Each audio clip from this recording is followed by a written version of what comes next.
Hello grade 8s and welcome to Thuma Mina Teaching. You are tuned into your third lesson for grade 8 EMS for term 1. We have covered different accounting concepts in the last few lessons, but today we'll be focusing more on source documents. We will discuss 3 types of source documents, and they are receipts, deposit slips, and cash register slips.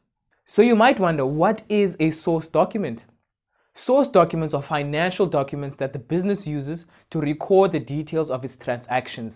A source document describes all the basic facts of a transaction: the purpose of the transaction, the date of the transaction, and the amount of the transaction.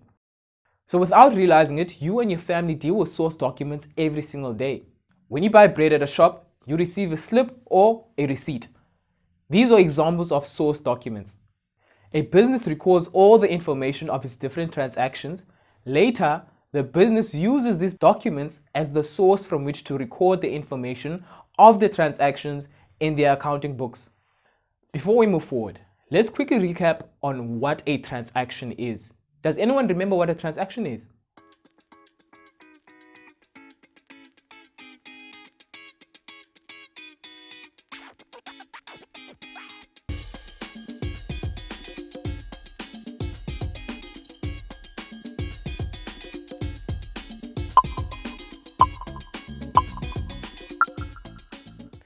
Alright, time's up.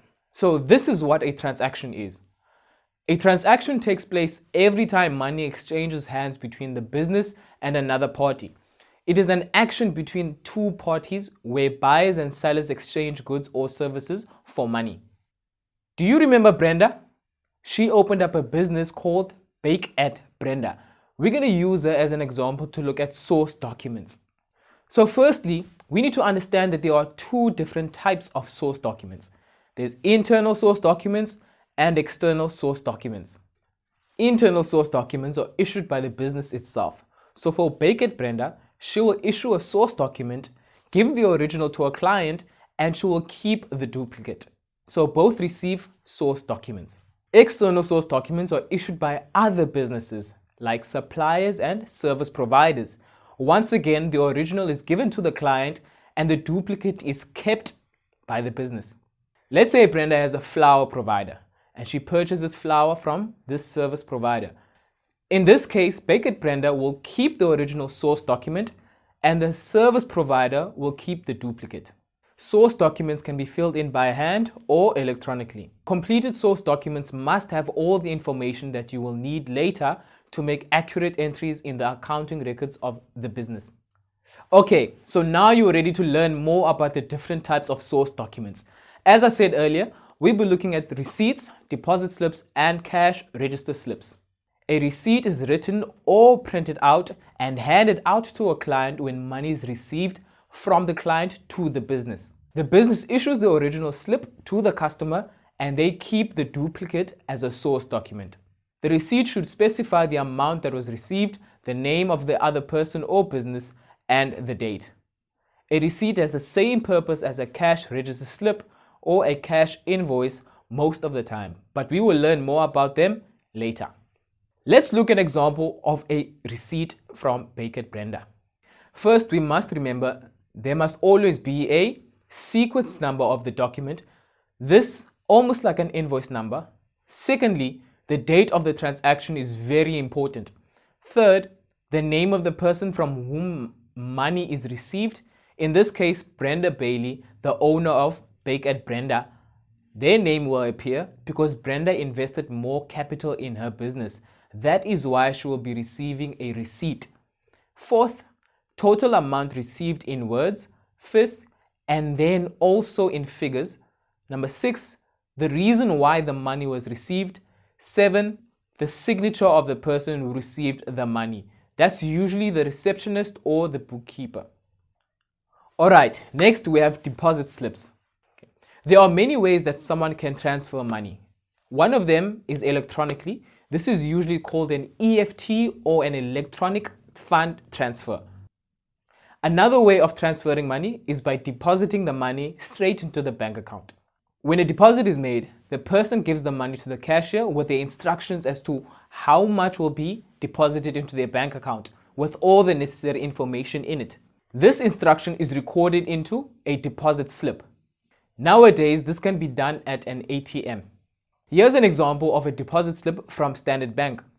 When the business receives money and it issues a receipt, the money must be deposited into the business's bank account using the deposit slip. The bank teller checks the details on the deposit slip to ensure it is the same as the money enclosed. The bank keeps the original deposit slip and hands the copy to the person who has deposited the money, who keeps the copy as a source document. Okay, now let's look at the deposit slip. Number 1, the name of the person or business whose account the money is being paid. Number 2, the date of transaction at the bank. Number 3, the signature of the person making the deposit. Number 4, the bank account number into which the money is being paid. And lastly, number 5, the total of all the cash being deposited. Lastly, we'll be learning more about the cash register slip. Everywhere we go, be it at a supermarket, a spaza shop, or a fast food restaurant, a cash register is used to scan items as well as collect money and issue a slip. Businesses that receive smaller payments regularly rather than single large payments now and again usually prefer to use a cash register and issue a till slip to clients. The cash register prints the slip in duplicate. A copy remains in the cash register or a cash register roll, which is used for the business's records, and the original is handed to the client. If a business doesn't have a cash register, then a receipt book is used. These receipts are also printed in duplicate. The copy remains in the books of the business and the original is given to the customer. Let's look at an example from Gr8's cash register slip. Remember, this is just an example. The following information is usually found in a cash slip or a receipt. Number 1, person or business issuing the slip, which is Gr8. Number 2, the date of transaction. Number 3, details of what was bought. For example, a customer bought 2 sourdough bread at Gr8. Number 4, VAT that the customer must pay. Number 5, amount paid. And the last one, number 6, any change. Okay, let's see if you learned something today. Match the letters with the numbers below. If you're watching this in class, let's do this as a class activity.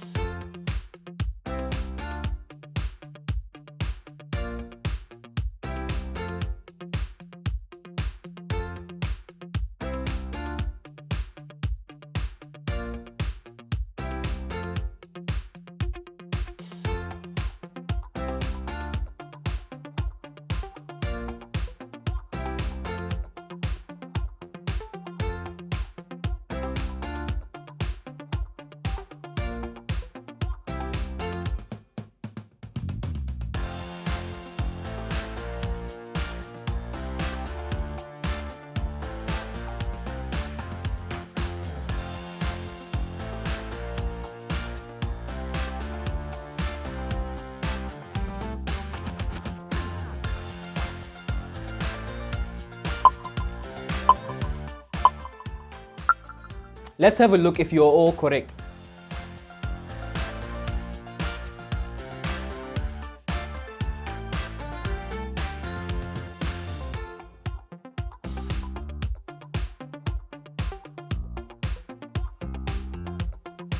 So let's wrap up this whole lesson, right? So we learned about the different types of source documents.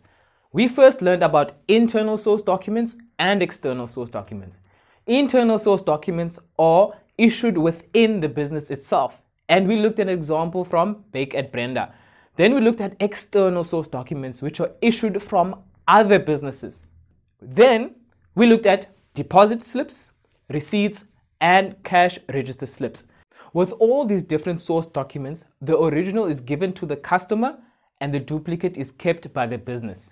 And why is this all needed? It's needed for proper bookkeeping for the customer and for the business. This marks the end of lesson 3. See you next time when we will be exploring more about different source documents.